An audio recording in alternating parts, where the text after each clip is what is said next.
Yo, what's going on, guys? It's Sandy, and I am pleased to bring you some footage of Battlefield 4 on the Xbox One. Now, I was actually pretty shocked by how good this game looks because I've been playing it on the PC since it came out back, like 4 weeks ago or whatever. And I was expecting some massive drop in quality, but no, the game looks great and it is running at 60 frames per second. Besides some scenes where it dips, just like on a PC, there's just crazy stuff going on in this game, so it will dip, but for the majority of the time, it's definitely high 50s and 60 FPS, so that is awesome news to me. And the motion blur is on, which on the PC I usually turn off. I think that's kind of a resource hog, but I know it does look good, so I'm not a big fan of motion blur, but this game absolutely looks great. And oh yeah, a couple videos ago I put up a little comparison with the whole Xbox 360 versus Xbox One graphics, and I can't believe the comments. People get very defensive about which console someone chooses. See, I don't really get that because what are these, $400 or $500 or so, and you're not getting a powerhouse for that kind of money. You never will. So compared to a PC, both of these consoles are kind of, they're not that good. And it's rightfully so because they cost like, 1/3 the price of a good gaming computer. And, like if you want the best gaming experience, it's clearly on the PC. But a console to me is for social, it's for fun. That's the only way I view it. That's why I don't really get how people could get so defensive about it. Yes, it's known for months that the PS4's hardware is better. I mean, in the grand scheme of things, we're looking at percentages better when compared to other hardware that's out right now. So, over the next few years, you're not going to be able to tell the difference. But regardless, like I said, I don't really care about that. I think consoles are for fun. They're social, they're interactive, and I can't imagine looking down on someone for choosing, let's say they chose a PS4, I chose an Xbox. So what? I mean, I don't get it. You guys could fill me in on that. It doesn't make any sense to me. It's just for fun. Like, my friends got an Xbox One, so I got an Xbox One. Nothing else to it, really. If they got a PS4, I would have got a PS4. Anyway, that rant is over. Back to the gameplay. Yeah, I'm running around. I'm playing some domination, which right now the servers are on like a 10v10. And I'd prefer 16 versus 16 for a 32-player server. I think that works a bit better.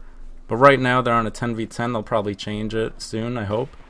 Because you could go a couple moments without seeing people, but that's fine. You gotta get used to playing the game anyway. I know the maps already, but for people who haven't played it, it helps to not just get shot when you spawn. Now, if you're watching this video and wondering why I'm turning around like an absolute slug, that would be my own fault. I had to lower the sensitivity because I'm still trying to get used to the controller that came with the Xbox One. I'm used to the scuff. Back on the 360 it had the domed thumbsticks. So it's going to take a little while to get used to the regular indented ones. Other than that, I think it's a great controller, no problems with it. And back to the game itself. People asked me what I think of it after getting a couple hours in. I think it's great. It's just like the PC version.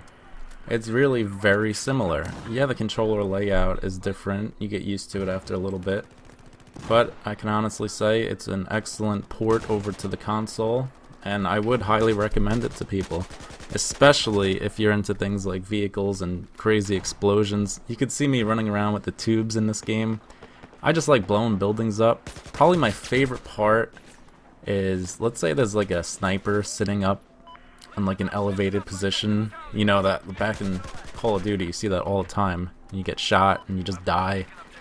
In this, you can pull out the tubes or the rockets and freaking blow up the room that they're sitting in. I love that. Now, the tube is not overpowered, which is good. Like, you gotta hit them quite a few times to kill them. It's really for taking down structures and stuff. I think it's awesome. Now, I want to ask you guys, would you like to see live gameplay of this? Kind of like Confirm and Kills Live, but playing a little Battlefield 4. I know Call of Duty is always the most YouTube-friendly game, because some matches, even domination matches, could go on for about 15 minutes in this. But I really enjoy playing it, and Fika actually likes playing it too. So if you guys like to watch it, maybe I'll put up a couple videos of it. Otherwise, it's kind of the game to relax to. And like I said in a previous video, this game does require strategy to win. And it's unlike Call of Duty where you could just run in and, you know, guns blazing, kill the whole other team, get a kill streak. No, like, if you kill 2 guys, there's a good chance you're gonna die, and that's fine. They're different games. And I find Battlefield to be very relaxing. No, you know, tension. I don't find anyone getting frustrated in the game. Although, actually, one of my favorite parts, on the Xbox One at least, the Kinect acts as a microphone. And I don't think people realize that it's on, so you will hear people screaming and stuff. I don't know how they could get frustrated at this game, though. Regardless, I'd like to know if you guys want to see more, and also, would you want to see Forza gameplay? I don't have Forza, but I hear a lot of good things about it, so I'm thinking about picking it up.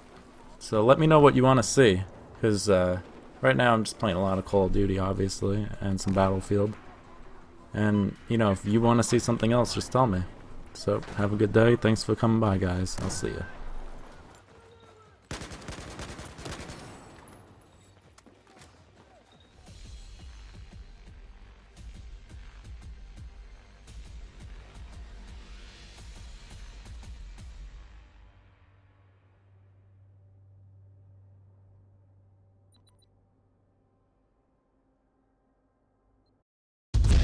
You head glitch, bitch! You purposely ran behind me just to head glitch me.